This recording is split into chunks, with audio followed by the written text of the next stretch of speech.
Olá pessoal, muito boa noite. Estamos começando aqui mais um Kung Fu Talk. Iremos dar nosso início à nossa conversa Kung Fu, que direto de São Francisco, na Califórnia, que direto do que eu chamo do Templo da Lotus Branca, que é o meu estúdio. Gostaria de pedir encarecidamente, como já é de costume, que você curte, compartilha, comenta, manda aí pro pessoal, comenta aí quem que vocês gostariam de ver aqui no nosso canal também, que a gente vai estender o convite para estar fazendo esse bate-papo sobre arte marcial, sobre o Kung Fu, né, que às vezes tem praticantes também que praticam outras artes marciais chinesas, todo mundo é muito bem-vindo nesse canal.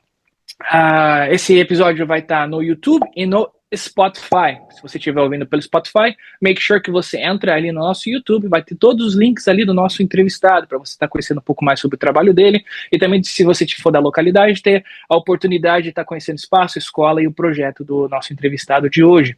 Esse programa é um oferecimento de Fei Long Design Hub, que é uma empresa de impressão de artes marciais, camisetas, blusas, agasalhos, canecas.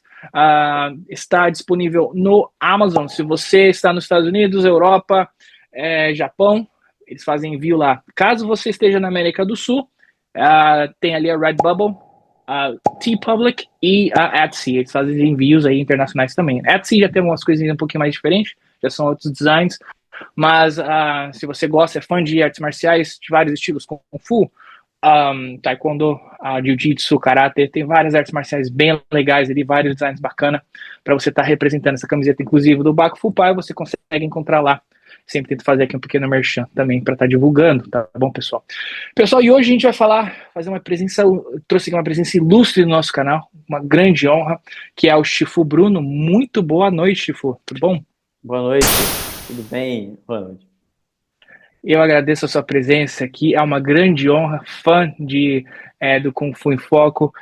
Eu sei como é que é muito corrida, agradeço a sua disponibilidade também por estar fazendo parte desse canal, desse projeto, estar participando, contando também um pouquinho sobre a sua vasta conhecimento nas artes marciais e experiência também, né, que é a paixão de vida de cada um. É difícil, eu desconheço qualquer praticante de artes marciais que pratica pela questão, né, de remuneração, e todas as pessoas que eu conversei, é sempre a paixão pelaquilo que eles praticam. É diferente, às vezes você vê um médico, ele está ali por conta, né, da profissão, por conta da remuneração, às vezes até algum outro servidor público, alguma coisa, mas a arte marcial é uma coisa muito bonita que cada artista marcial coloca o coração.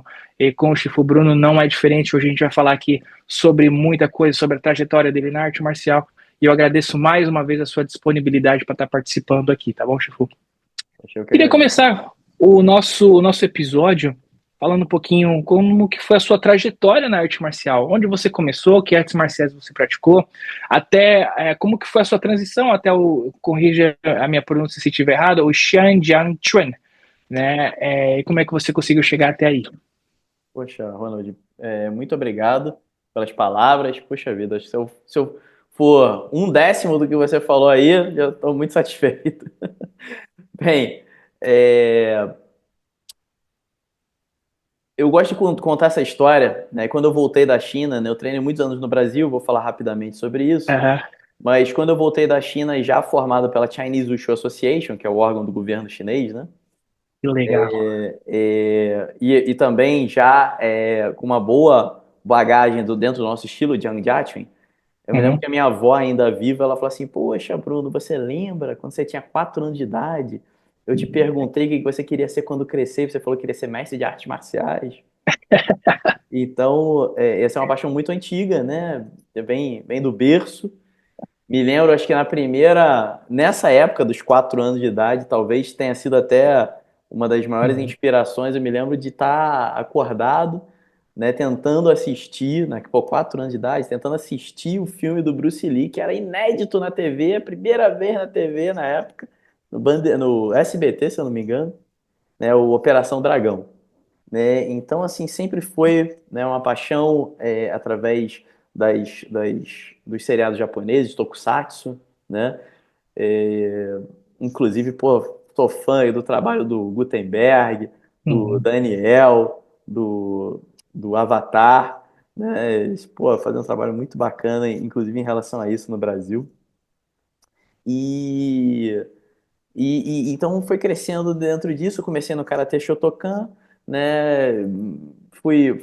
né, me graduei algumas faixas do Shotokan quando eu descobri a existência de uma escola de Kung Fu próxima da minha casa. Eu me matriculei, né, treinei o Alun, né, que é um estilo louva-a-Deus do Norte, né, Uhum. cuja sede fica inclusive em Orlando. Eu treinei com o professor Fernando Lyon, né, e treinei com o Fernando Lyon durante 10 anos, tá? E com ele eu treinei não só o Alun, mas também o Tai Chi Chuan, também treinei o Wushu moderno. E por divergências na época entre os Shifus, né, eu não tive nada a ver com isso, mas teve divergências lá, o pessoal mais elevado, eu acabei parando de treinar, né, o Alun e fui buscar o meu caminho na China, né? Então eu já tinha 10 anos de treinamento aqui no Brasil. Na época era da seleção brasileira, cheguei a ser da seleção brasileira de Wushu moderno, né, competindo com o Nanchuin, em Taolu. Um, então já tinha essa experiência e já aprendia mandarim, né? Aprendi a mandarim com a saudosa Lili Ma, né? Mãe do querido Jaime Ma, né? O irmão de consideração, e professora também do mestre Tiago, da família Moyá. Né? E então, dentro desse contexto, eu fui para a China, né? E é muito interessante porque para ir para a China naquela época, a gente está falando de 2006, né? Então, em 2005, fazendo os preparativos para a China, não tinha uma empresa brasileira que fizesse o intercâmbio com a China. Eu não tinha nenhum contato na China. Então, eu entrei em contato com uma empresa americana que tinha sede lá em Pequim e eles me levaram para uma universidade na China chamada Shoudu Tii Dashue, né, que é a universidade de esportes da capital, né? E lá na universidade a minha ideia era treinar o Wushu moderno, né? Pegar uma formação de Wushu moderno e, se possível, de tradicional, né? Que é a minha paixão, né? Minha paixão é o Kung Fu Uhum. tradicional, né? E eu tive que parar o treinamento Kung Fu tradicional por conta dessas questões que não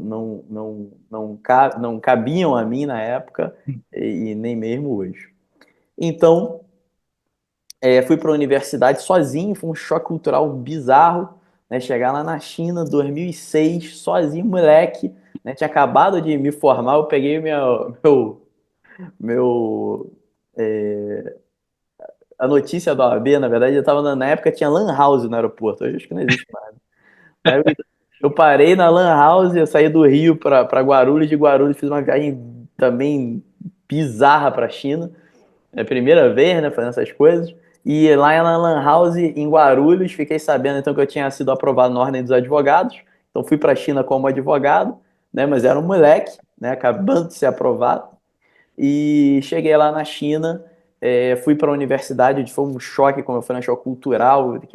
Naquela época ainda, a Pequim era um canteiro de obras, era uma coisa assim, bem diferente, muito diferente do que é hoje, muito diferente, né? Então eu tive a oportunidade de retornar à China várias vezes e ver essa diferença sendo desenvolvida, né? Hoje é um lugar totalmente tecnológico, incrível, mas naquela época era um canteiro de obras, era uma coisa assim, meio filme de União Soviética dos anos 80, sabe? É. E sinistro, era bem complicado. E lá na universidade, então, treinando o Wushu moderno, eu acabei pedindo, né, para um dos mestres, era o mestre do departamento de Qigong na universidade, mestre Wu Kai, e eu pedi para que ele me apresentasse, né, um mestre de Kung Fu tradicional, e ele me levou para o seu mestre. Ele falou, não, você vai treinar então com o meu mestre. E, na verdade, era o irmão de treino dele, o irmão mais velho, né, que Uhum. é o mestre Jiang Shaohan, né, o sucessor quarta geração do estilo Jiang Jiaquen, né, que me recebeu primeiramente como aluno e anos depois me recebeu então como discípulo, né, me fazendo sucessor quinta geração do estilo Jiang Jiaquen, né, o punho da família Zhang. Dessa experiência da China em 2006, eu fiquei treinando lá durante alguns meses, né, e como eu falei, eu me formei, eu fui o primeiro brasileiro a me graduar quinto Dan em Wushu moderno, então tem essa formação também e voltei para a China, comecei a lecionar Wushu moderno, que era o que eu tinha certificado, e o meu Shifu falou assim, olha, Bruno, você volta para o Brasil e pode ensinar o estilo. Só que eu não queria ensinar um estilo sem ter a certificação. então eu Uhum. ensinava o estilo só para alunos a portas fechadas, né? Como você sabe muito bem como funciona. Então eu Uhum. ensinava o estilo só a portas fechadas, por não ter a certificação no papel ainda. E quando eu voltei, logo depois para a China, então o mestre me recebeu como discípulo, né? Veio para o Brasil, viu tudo que estava acontecendo aqui, e aí a gente iniciou o ensino do punho da família Zhang, né, do Chang Jiaqun, aqui em solo brasileiro de forma oficial. Que maravilha! Tipo, eu acho legal porque cada professor que a gente conversa, você sabe, você estava no Kung Fu Foco ainda, né?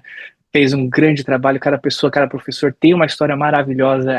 Você contando, a gente vai lá na China, imagina uma universidade, imagina você treinando, e cada um tem uma experiência diferente, né? Sobre a conexão, o contato com aquele professor, com aquele estilo, e acaba, né, fazendo parte de você, você acaba vivenciando aquela arte marcial.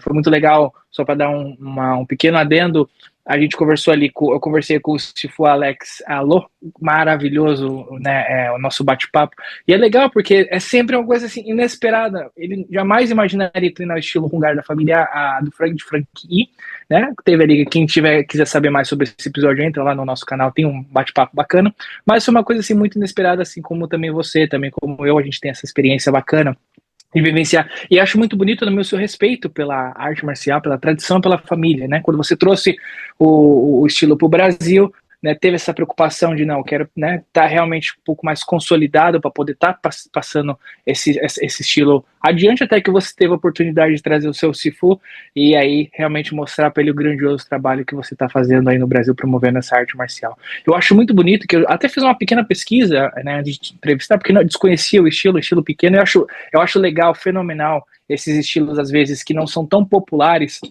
porque cada estilo tem a sua peculiaridade.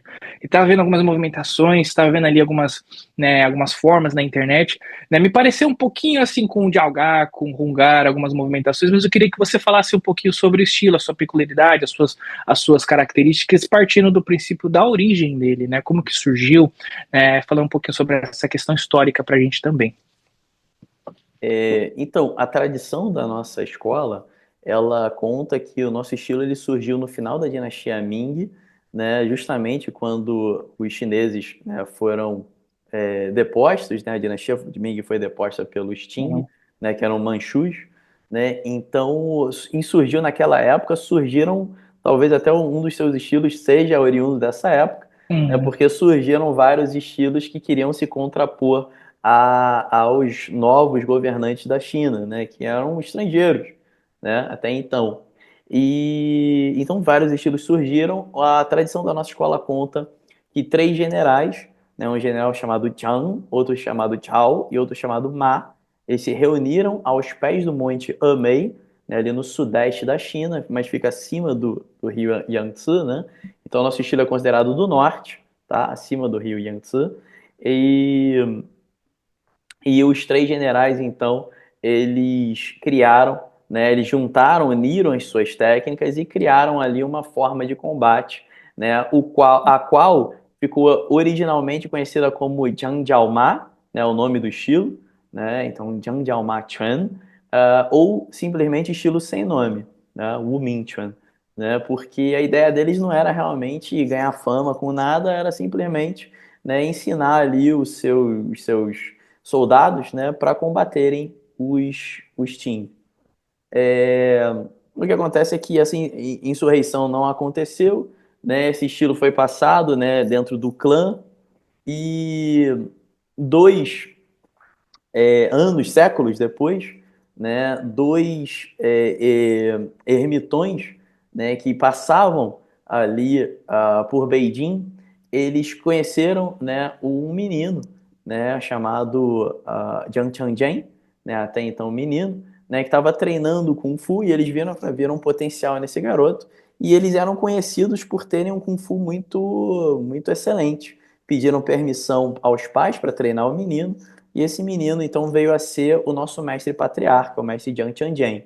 Esse menino, então, aprendeu esse Kung Fu, ele se tornou... Ele fez as provas, né, para o exército chinês, então, né, é muito comum, né?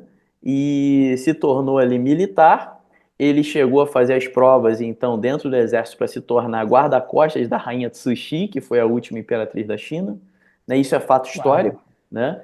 Então, o que a gente tem... E aí, ele teve uma interação com vários outros mestres e vários outros estilos, né? Especialmente ali daquela região do norte da China, né? Tô falando de Beijing, né? Capital da China. E aí ele fundou a nossa escola, rebatizando o estilo. Como ele teve adendos de outros estilos ali, ele rebatizou o nosso estilo como Zhang Jiaquan, né, que é o punho da família Zhang, referindo-se à sua família. Um, Esse estilo ele passou a ser ensinado especialmente para a família do mestre, né? Passando então para o seu filho, neto, bisneto. Né? O meu Shifu é o bisneto do mestre Jiang Tianjian, a quarta geração, então contando o mestre patriarca. E, e a escola, né, inclusive por conta ali da Revolução Cultural, nosso estilo, isso é um grande diferencial, né? O nosso Uhum. estilo, diferencial não no sentido que é melhor ou pior, não, não, não. É só um diferencial realmente porque é muito diferente da maioria dos estilos que a gente vê no Ocidente, né? O nosso estilo ele continua em Pequim. Então, o nosso estilo não foi Uhum. para Hong Kong, para Shanghai, né, para Macau, para Taiwan, que lugares que tiveram maior Uhum. dispersão, né, de mestres, né, para o Ocidente. Não, nosso estilo continua em Pequim. Inclusive, e aí, quando eu estive lá em Pequim, nosso estilo ainda era um estilo, entre aspas, clandestino. Porque durante a Revolução Cultural, o estilo se tornou clandestino, entre aspas, né, passou a ser ensinado simplesmente a portas fechadas, porque as escolas foram fechadas, né? E quando eu estava lá ainda em 2006, né, na minha chegada lá em Pequim, o estilo ainda era ensinado dessa forma, portas fechadas. Um, Somente em 2007 é que a escola foi oficialmente reinaugurada, né, e foi reaberta. Então, nosso estilo continuou, de certa forma, bem pequeno. Né? É um estilo Uhum. pequeno, né, de família, e continua assim, embora tenha uma tradição um pouco maior. Né? O nosso estilo, em 2007, foi reconhecido, foi o primeiro, olha que legal, foi o primeiro estilo de Kung Fu a ser reconhecido como patrimônio cultural imaterial de Pequim. Bem bacana. Uau. Por quê? Por conta desse registro histórico, isso é bem legal.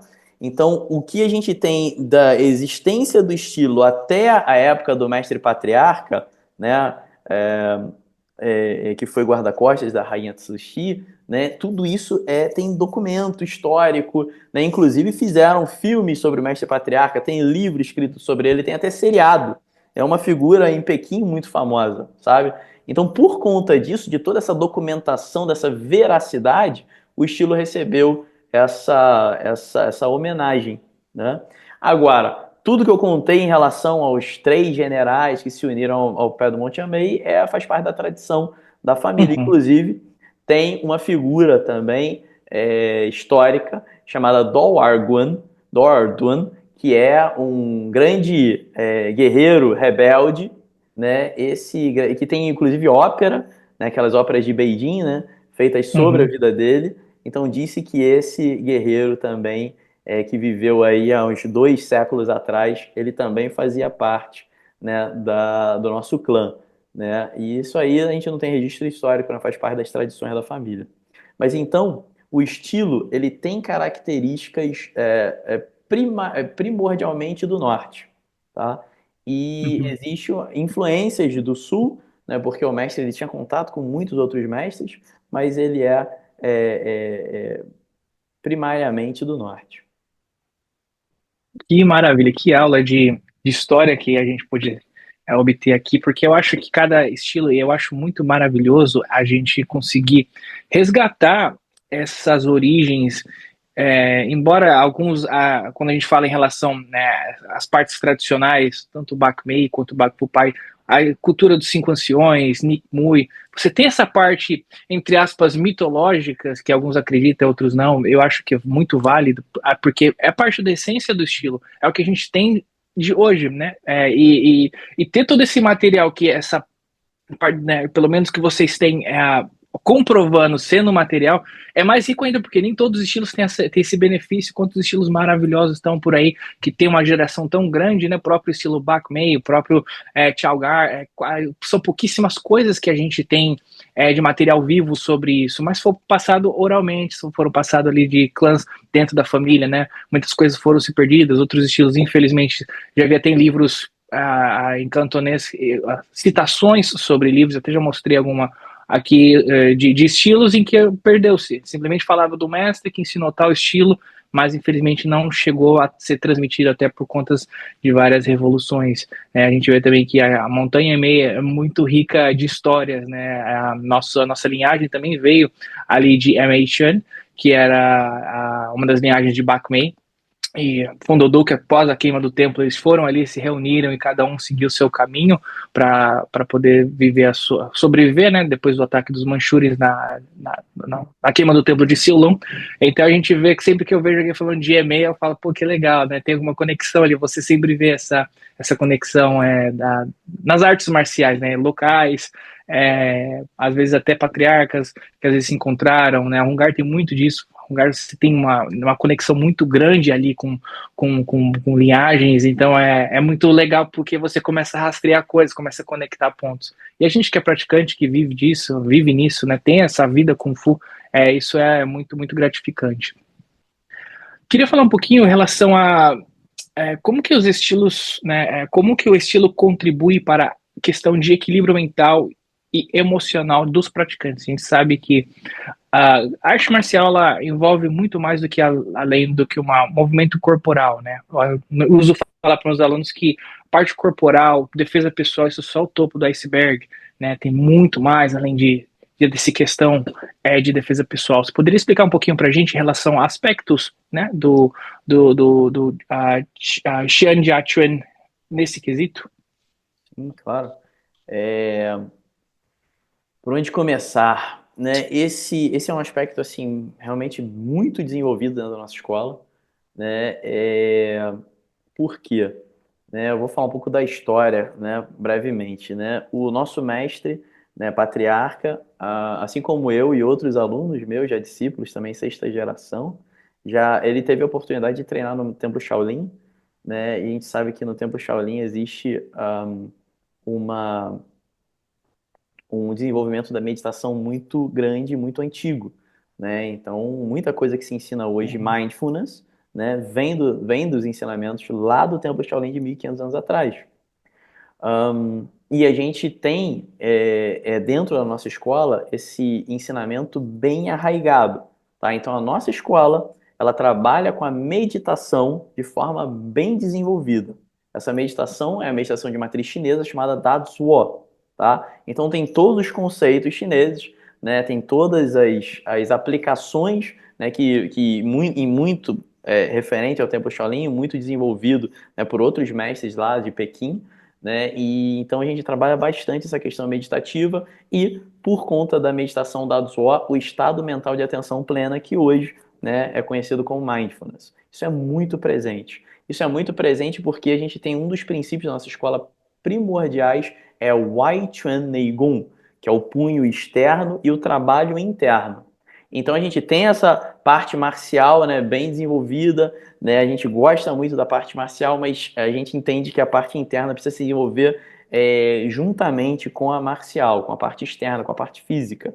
Então o Qigong é muito praticado na nossa escola, né? E não só o Qigong, o Tai Chi Chuan, mas especialmente a meditação, buscando justamente esse equilíbrio entre o externo e o interno, né? Além disso, é, o nosso mestre, patriarca, né? Tem até uma foto dele aqui, ó. Tá falando do Uhum. mestre Jiang Tianjian, ó. Trouxe uma fotinho dele. Essa aqui é uma foto bem, Que legal. bacana. Essa é uma foto dele já bem idoso, tá? Ele morreu com Uhum. 84 anos e ele já estava bem idoso, já próximo ao seu falecimento. E uma foto bem especial, né? Que me foi dada pelo meu Shifu. Mas o apelido dele, Ronald, era Jansan. Jansan, por quê? Ele era o terceiro Zhang da casa. Ele tinha dois irmãos mais velhos. E os dois irmãos mais velhos dele eram médicos do imperador. Então, enquanto o mestre Jiang Tianjian, né, o nosso patriarca, ele era guarda-costas da imperatriz, ele tinha outros dois irmãos que eram mais velhos, que eram médicos. Então, o nosso estilo se desenvolveu bastante junto com a medicina tradicional chinesa. E a medicina tradicional chinesa, como você sabe, ela é uma medicina integrativa. Ela não visa Uhum. só o cuidado físico, mas o cuidado mental e emocional, né? O interno e o externo. A gente tem um ditado, inclusive, né, em mandarim que diz: "Shi Wu Jiu Yi", de cada 10 mestres de Kung Fu, 9 eram médicos. Né? Então, por quê? Porque a medicina tradicional chinesa ela caminha junto com o Kung Fu, né? Ela se desenvolveu séculos e séculos junto com o Kung Fu. E na nossa escola isso não é diferente, pelo contrário, é bem incentivado e por conta disso, né, você tem mais um endosso, né, para que a gente trabalhe esse lado interno, esse lado da atenção plena, esse lado emocional, juntamente com a prática física. Que maravilha. Duas coisas que eu queria apontar sobre essa sua fala é esse quesito da própria medicina tradicional chinesa, que infelizmente a gente vê o que se perdeu muita parte cultural quando veio para a América. Pelo que eu pude perceber, posso até estar um pouco equivocado, mas pela minha vivência na arte marcial, foi mais pelo quesito de desinteresse de muitos praticantes. E tem um estilo que realmente você tem essa parte enraizada nele, que, né, foca, que correlaciona com a sua prática, é muito gratificativo.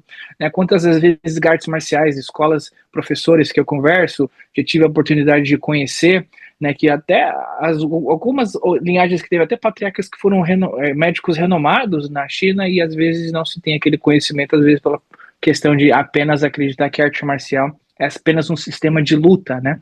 E é bonito de ver a gente vê todos esses quesitos da medicina tradicional chinesa de Dajiaos, que são, né, cada família tem as suas receitas. É muito interessante que eu tenho um amigo meu, o Dr. Lee, né, que sempre que eu preciso de alguma receita, eu vou lá com ele, né, eu levo a receita que o meu Sifu me dá, vou lá, compro as ervas e preparo em casa. E às vezes teve um comentário bacana que ele falou para mim uma vez, falou: "Poxa, que legal, você sempre vem aqui, eu vou em Chinatown comprar". A gente conversou ali um pouquinho sobre esse quesito da arte marcial. Ele falou: não é todo mundo que vem, normalmente quem vem aqui é só apenas chinês, porque conhece aquilo que sabe. É difícil ver um ocidental vindo aqui pedindo, né, uma receita para poder comprar as ervas medicinal. E até ele falou: poxa, parabéns se for por manter como é que fala?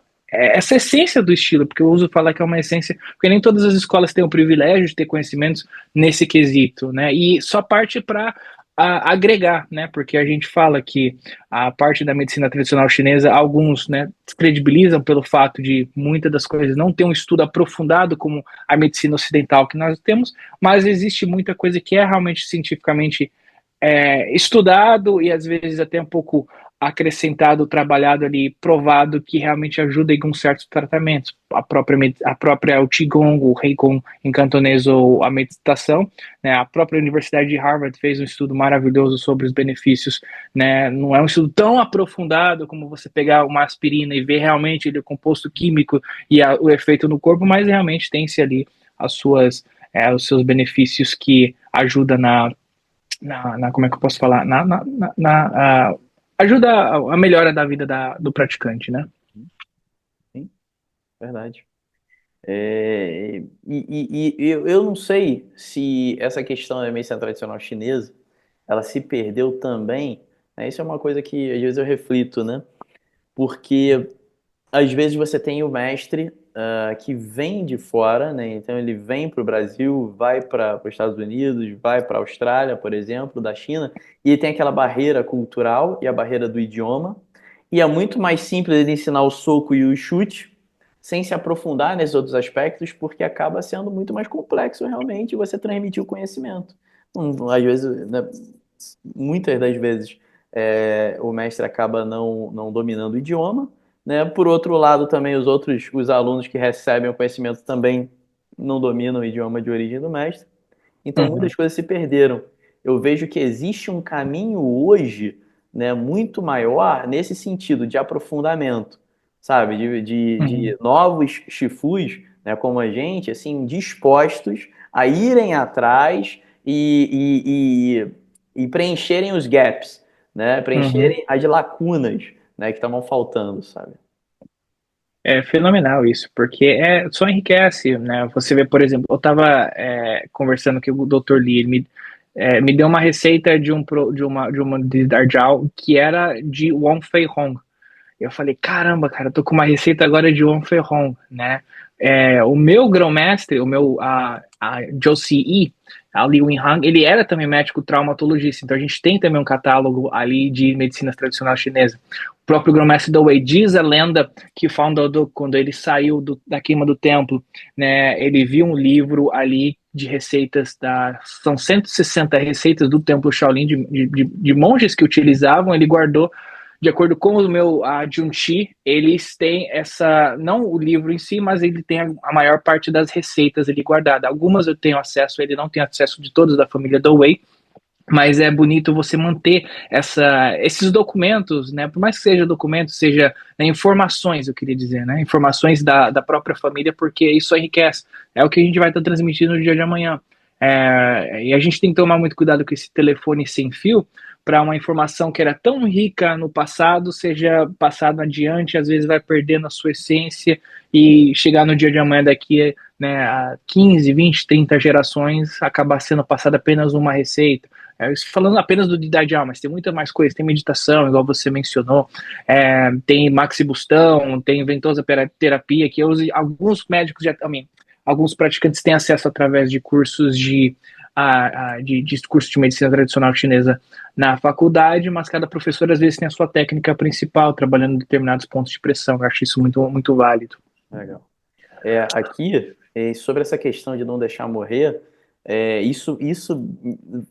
vou te falar, na pandemia, os meus olhos se abriram em relação a isso. Foi bem na pandemia, eu falei assim, cara, o que que eu estou fazendo para manter essas informações o mais fidedignas possíveis e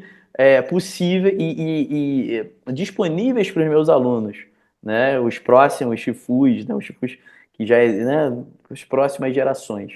E aí eu comecei um trabalho de tradução, né, dos documentários. A nossa escola tem vários documentários, né? Tem muito documentário Legal. da chinês, né? Então, traduzindo esses documentários para o português e os livros do mestre também. Então, o meu Shifu também tem alguns livros já escritos, 5 livros, e a gente começou esse trabalho de tradução dos livros. Já tem o primeiro publicado em português, né? Esse ano, se Deus quiser, a gente vai terminar o segundo, né? Vamos publicar o Uhum. segundo. E isso para quê? Para que a gente tenha essa fonte, né, disponível para todos os alunos e as próximas gerações. Porque é um legado, né? Um legado que você deixa ali, você materializa. Antigamente não se tinha tanto esse benefício de você ter vídeo online, hoje você consegue ter vídeos, você consegue ter fotos, né? A gente está falando aí talvez de 300, 400 anos atrás, a gente não tinha esse privilégio, então era oralmente, era quem conhecia através de boca, ou às vezes fazer uma carta ali, né? Fazendo algum pergaminho, alguma coisa mostrando realmente o que significava aquela vivência daquele mestre de artes marciais, e hoje a gente tem esse benefício, né? Até mesmo a transmissão das aulas online. Eu vou falar para você que eu era muito contra esse quesito de transmissão de aulas online até chegar a pandemia. Realmente ver que se você não transmitir online, não tem o que fazer, né? Claro que a aula online ela não substitui a aula pessoal, eu sempre falo isso, mas eu acho que ela acrescenta ou talvez ajuda um desenvolvimento um pouco mais, como é que eu posso falar, menos do que, né, uma transmissão passada de pessoa a pessoa, fisicamente, mas pelo menos não deixa o legado morrer, né? Eu acho que é uma boa, assim, sabendo utilizar, sabendo transmitir de uma forma adequada, é muito importante para também estar ajudando a transmissão de pessoas que às vezes, né, tem alunos, né, em partes do Brasil que vêm numa vivência um pouco mais humilde, não teria nunca acesso de vir aqui para São Francisco, ou até mesmo ir até a São Paulo nos tempos que eu tivesse aí, para estar tendo essa transmissão, esse legado, né, sendo transmitido de aluno para discípulo. Então, realmente a gente tem esse benefício da tecnologia que aos poucos vai se remoldando, vai evoluindo e para benefícios para a arte marcial em si. Com certeza. Como que o Jian Qianquan trabalha o conceito de rooting, ou enraizamento e equilíbrio no Kung Fu de Hakka, no Bak Mei ou no Bak Fu Pai?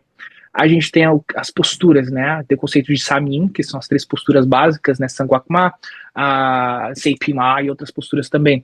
E ali a gente tem aquela transmissão de energia, né? Que a gente chama de Makon, que é a energia que se transmite do chão até o seu oponente, né? Aí a gente tem o conceito, né? Pé no chão, força, a força é generada. Se o seu pé não está no chão, então você vai ter menos energia para poder ser transmitida. A grande maioria das movimentações que a gente tem dentro do Kung Fu de Haka sempre está com os movimentos, sempre tá com os pés no chão. Às vezes você levanta para dar um chute, às vezes você levanta porque você está tentando fazer uma queda. Então é diferentes tipos de energia que a gente tem dentro do estilo de Haka.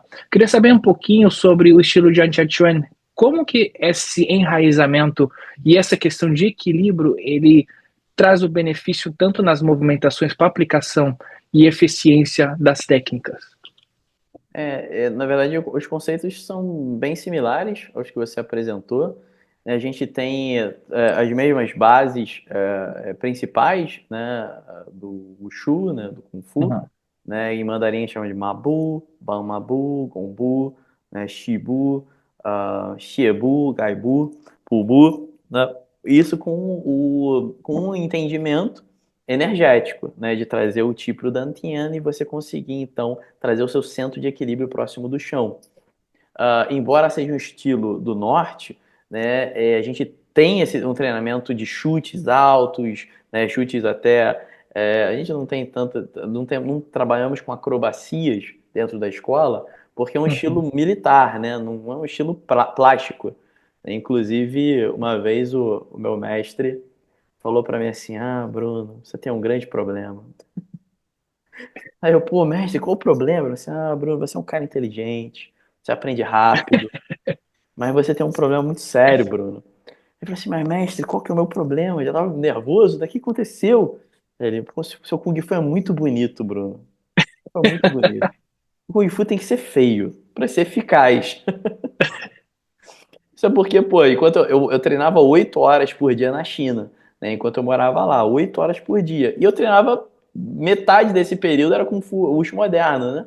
Uhum. Então, ficava bonito, né? Mas perdia um pouco da objetividade, né? Então, assim, então a gente não tem tantos chutes, né, plásticos, né, e voadores, porque a gente busca muito essa eficácia. O trabalho do enraizamento, ele é tão profundo, né, ao ponto da gente treinar as bases sempre bem abertas, bem baixas, né? Para quê? Porque a gente tem um ditado que é Lian Da Yong Xiao, Lian Nan Yong Yi. Você treina grande para aplicar pequeno, você treina o difícil para aplicar o fácil. Então, no final dos contos, você treina baixo, você leva o seu centro de equilíbrio bem para baixo, você desenvolve esse entendimento, desenvolve essa sensibilidade do Ti, né, para você aplicar da forma mais fácil possível. O nosso estilo também tem um braço da família, né, que são de praticantes de Shuai Jiao, né? Embora eu não seja, mas existe um braço da nossa família de praticantes de Shuai Jiao, então, que desenvolvem também esse enraizamento de uma forma assim, bem, bem profunda. E isso é desenvolvido não só através da prática marcial, mas da prática do Qigong, né? Então, existe esse direcionamento físico e o direcionamento mental, né? Que é o princípio que a gente se utiliza chamado He Yi He Qi, né? A mente direciona a energia, o que faz que o enraizamento fique mais trabalhado, né? Por conta dessa união entre o externo e o interno. Uma coisa que eu acho muito importante que você tocou é que muitas pessoas acreditam que base baixa, estilo do sul, base alta, estilo do norte, né? E acho que é uma falta de conceito muito americanizado, porque a gente tem aquilo que a gente fala no inglês, né? Legs for the north, hands for the south, né? Mãos para cima, mãos do norte, desculpa, mãos do sul, pernas para o norte. Acreditar que o Kung Fu nortenho seja apenas base altas e acrobacias e chutes altos, e Kung Fu do sul seja apenas, né, bem baixinho ali e movimentações um pouco mais fechadas. Então eu acho que é muito interessante você falar isso, porque não é simplesmente a questão de movimentações ou de bases que vai definir apenas se o estilo é norte-sul ou é claro que tem as suas características similares. Você pega, por exemplo, o estilo de Hakka, ele tem as suas características principais, né? Chalgar, Pak Mei, Luan Kyun e assim sucessivamente. Mas eu acho muito importante que você tocou nesse ponto, até porque eu lembro quando eu fui competir ano passado numa competição no Brasil, a gente teve que explicar, antes de eu competir, como que era as bases do Baco Full Pai, para que eu não te perdesse ponto, porque não se sabia ali se eu estava fazendo a base errada. A gente também tem posturas como a Mapu, às vezes utiliza Gumbu, mas as bases são bem diferenciadas, né? Como eu falei, Sanguakma parece um pouco mais parecido ali com o Biumá do Winchan, mas ele é um pouco, os joelhos são um pouco mais dobrados para baixo. Então é interessante de ver essa questão em relação ao enraizamento e o equilíbrio dentro do seu estilo. Como que você poderia explicar a estratégia de combate e aplicação do Xian Jiachuan em caso de um evento de situação de defesa pessoal? Eu falo isso porque, por exemplo, o Xian você tem aquela questão de que a gente fala, né, close range combat, combate a curta distância. Muitos estilos sulistas têm esse quesito, mas cada um trabalha uma estratégia de combate. Por exemplo, o Xian se trabalha muito a linha central, muito Douyin, a Bakmei e Bakfupai, a gente trabalha o que a gente chama muito de Satchoi, que é você aplicar movimentações apenas em pontos vitais para que você possa estar causando um dano um pouco maior no seu oponente, não só imobilização, mas para destruição de órgãos, destruição de pontuação, né, de pontos Laogongs, pontos vitais e assim sucessivamente. Como que seria talvez uma estratégia de combate, ou se você pudesse explicar para a gente como que funciona a parte de luta de defesa pessoal dentro do Xian Jiachuan? Então, eu acho que o que mais define essa questão da defesa pessoal, numa situação real de perigo, é a mentalidade, né? Então, a gente tem as estratégias e tem a mentalidade por trás das estratégias. Essa mentalidade é uma mentalidade de guerra, né? Então, o estilo ele surgiu na guerra. Então, primeira coisa é você vai fazer o que você tiver que fazer para você se defender. Então a gente treina amplamente pontos vitais, amplamente golpes em pontos vitais, o que diferencia bastante, né, o Kung Fu tradicional, né, como os nossos, né, estilos, do, por exemplo, das artes marciais competitivas hoje, né, desportivas, né? Então eu sou apaixonado por essa questão tradicional, né, e eu acredito bastante, né, que quando a gente transforma a arte marcial em desporto, a gente perde muito, não só da filosofia, da essência, mas inclusive da questão de autodefesa. Então você trabalha a mentalidade do aluno para ele atacar os pontos vitais, e aí, né, olho, pescoço, Uhum. né, genital, têmpora, o que for necessário. Né? Ah, como é que se treina isso?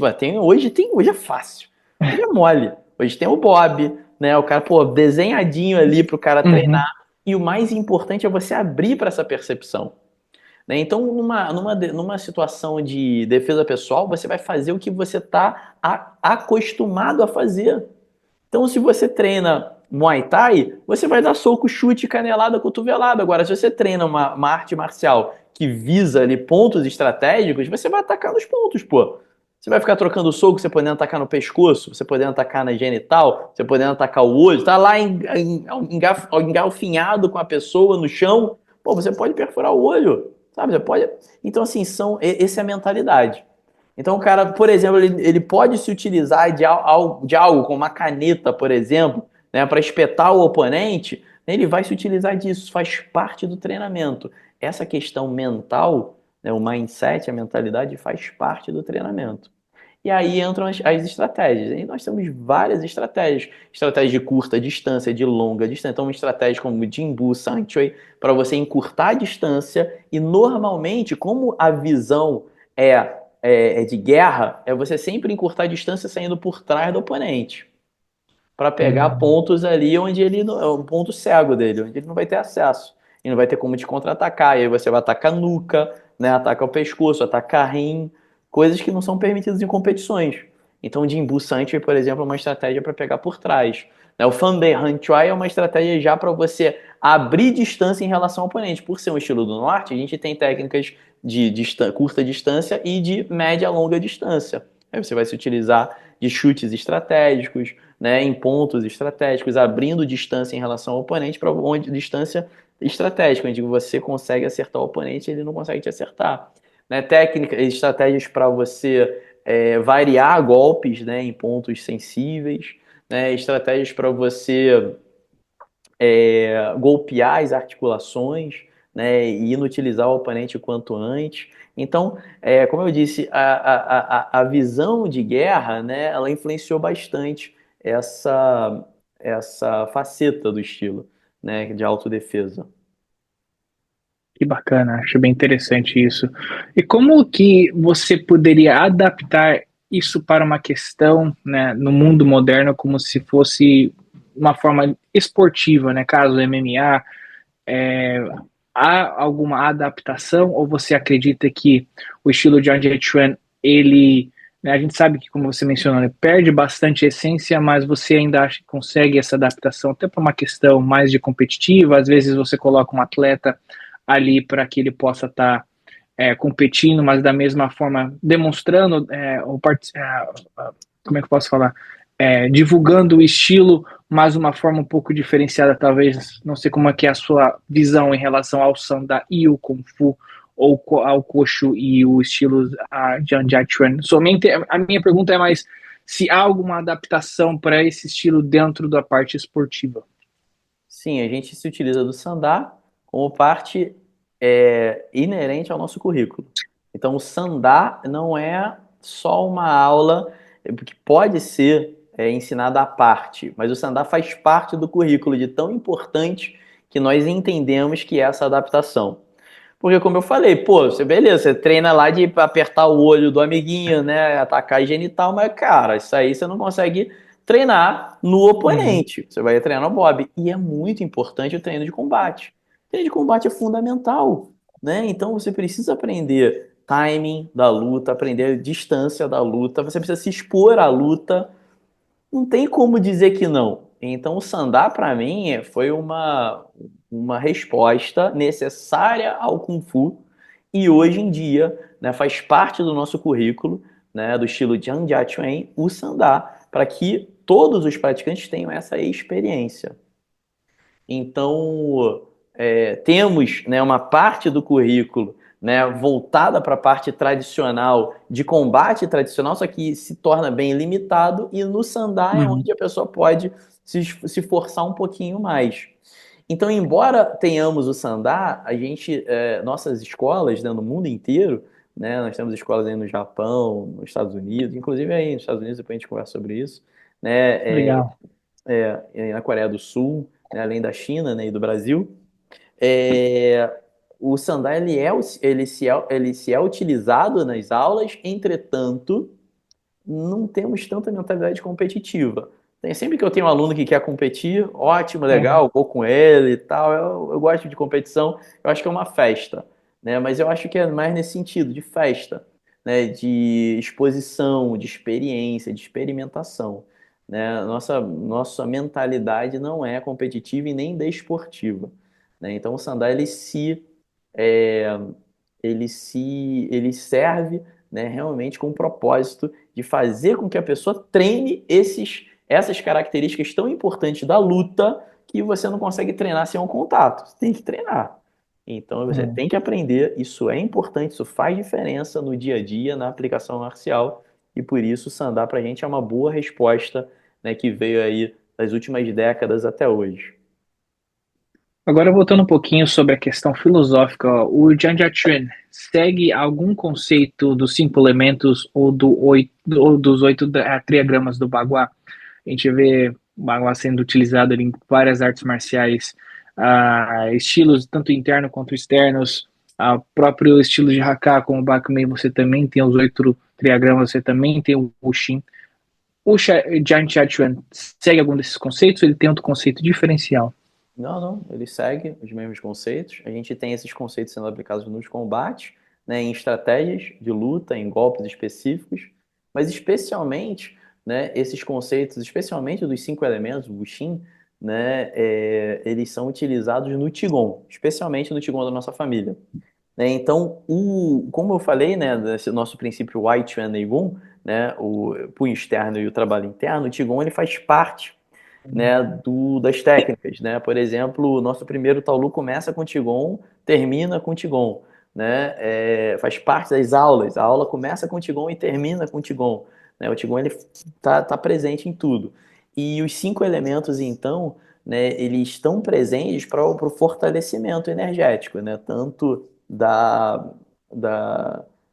durante, tanto terapêutico quanto marcial, né? Então, especialmente os 5 elementos. Mas o próprio Bagua também, ele funciona muito em estratégia de movimento e de ataque. Que legal. É bonito de ver que dentro da arte marcial você tem essa conexão. A arte marcial e a cultura chinesa, eu uso falar, é impossível você separar, porque dentro da filosofia você tem a cosmologia Tao, que reflete na religião, que reflete a medicina tradicional chinesa, e você tem ali também sendo expressa corporalmente através dos Qigongs e também da própria arte marcial por movimentações. Verdade. Bem rico. É Que, cons- importante buscar esse entendimento, né? Quanto mais você se aprofunda, assim, mais fica claro, né? A intenção dos criadores do estilo, né? É uma coisa que você acabou de falar que é fundamental, se aproximar com os ancestrais e com os criadores, porque muita gente descredibiliza essa questão, às vezes, não sei se é uma questão religiosa, ou talvez uma questão filosófica, ou talvez falta de interesse por apenas estar buscando um método de luta, né? Eu uso falar para os meus amigos, para os meus alunos e até para as pessoas que a gente até fala aqui no canal, imagina você estar praticando hoje uma forma que alguém praticou essa forma 40, 400 anos, 100 anos atrás, às vezes com alguma diferença de adaptação conforme vai passando através de gerações, mas você, né, especialmente você que tem ali um documento, que tem documentários, que tem ali comprovado realmente que aquela linhagem existiu, que aquela história, a transmissão realmente, né, de um cara que foi guarda-costas, né, do Império Chinês, assim, é fenomenal. Você imaginar, minha mente vai muito longe quando eu paro para poder pensar essas coisas e realmente a conexão entre nós e as ancestrais, né, de uma forma, através de movimentações, através, às vezes, do nome das movimentações, que às vezes alguns estilos utilizam como poemas, né? E o próprio Tai Chi, você vê, é um poema recitado através de movimentos. Então é uma coisa assim fenomenal. A cultura é maravilhosa. A arte marcial é muito mais além do que aquilo que a gente vê, né, num ringue, né, num octágono. Infelizmente, a modernização às vezes acaba descredibilizando pelo fato de focar apenas nesse quesito de marketing, de o cara ali subir num ringue, ser o cara mais forte ali e acabar tendo que mostrar que a arte marcial é apenas aquilo, mas é muito mais além do que aquilo que a gente possa imaginar. É isso. Vai ser muito mais, né? Da onde a gente pode, da onde a gente imagina e dessa fonte, né? Da onde a gente pode beber. Agora a gente pode se contentar com um pacotinho ou com um pacotão. Realmente vai uma conexão aí muito forte. Eu queria agora saber que conselho você daria para alguém que está começando nas artes marciais ou talvez interessado em aprender o estilo Xian Chuan. É, o conselho que eu dou para todos os meus alunos, aqueles que buscam, né? Não se limite, né? A diferença entre um faixa preta e um faixa branca, né, trazendo aí para a graduação de faixas, né, que não é a tradição da cultura Uhum. chinesa, entretanto, é utilizado por muitas escolas, inclusive pela nossa no Brasil, né? E a diferença entre o faixa preta e o faixa branca é que o faixa preta ele não desistiu, né? Então, é difícil, demanda disciplina, mas se você gosta, se torna fácil, se torna prazeroso. Então, não se limite, né? Não ache que você está velho demais para aprender, porque você não está, né? O Kung Fu ele pode ser realmente desenvolvido por qualquer pessoa, né? Você só precisa às vezes, adaptar para as suas necessidades, as suas condições físicas, né? Não desista e persevere, né? Porque o Kung Fu é isso, né? É uma busca por excelência, é uma busca contínua, né? Então, não se assuste, né, com que o Kung Fu, na forma como o Kung Fu se apresenta, né? E não se assuste com o desafio que é aprender um estilo tradicional de Kung Fu. Pelo contrário, né? Se encante pelo Kung Fu, né? Se deslumbre, né, pelo Kung Fu, com o Kung Fu, e você vai ver que esse caminhar, esse caminho, nessa jornada, vai ser uma jornada simplesmente muito prazerosa, né? Então vai ser muito menos desafiadora com o passar dos dias do que ela se apresenta.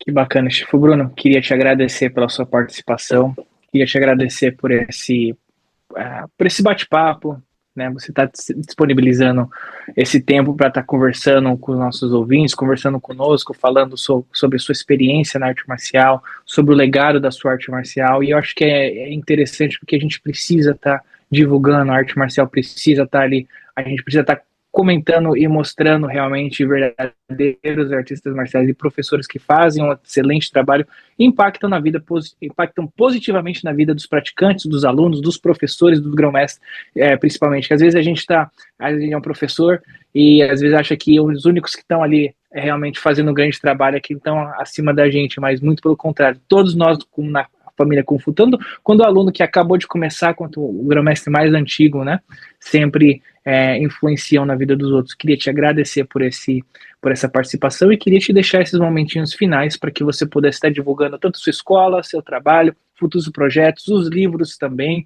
embora os links vão estar na descrição, mas para quem está ouvindo pelo Spotify, você pudesse também estar falando suas páginas aí nas redes sociais, e a gente vai estar adicionando aí. Pessoal, se você estiver no Spotify, make sure que você entra ali, tá? No YouTube vai estar ali a descrição, tudo. Se for, pode ficar à vontade.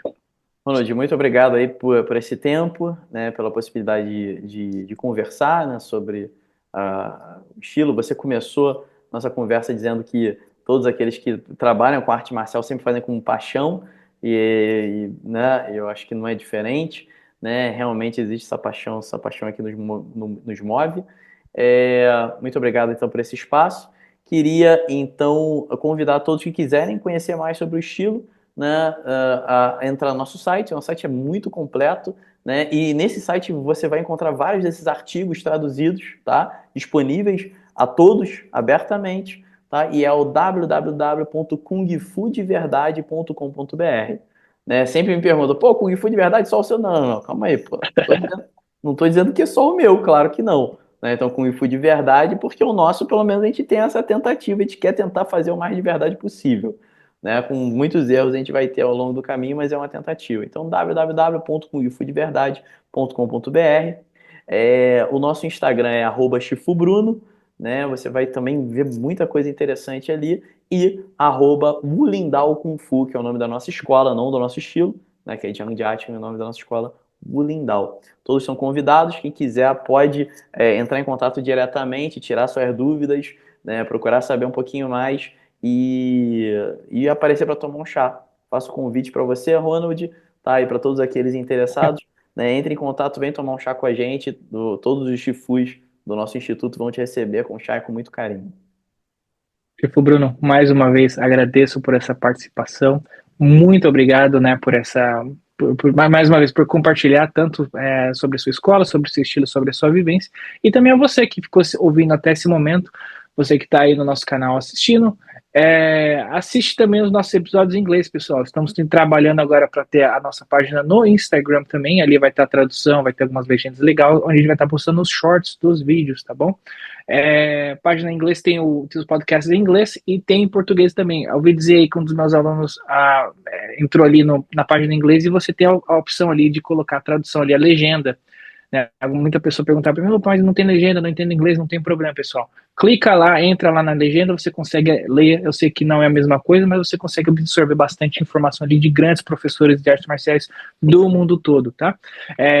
Quem está no canal em inglês, eu vou falar a mesma coisa para assistir também os episódios em português, que ali você coloca na legenda e você consegue entender. Chifu Bruno, mais uma vez, muito obrigado pelo seu tempo. Espero que você tenha uma ótima noite aí. E agradeço a todos vocês aí por essa participação. Pessoal, muito obrigado. Tchau, tchau.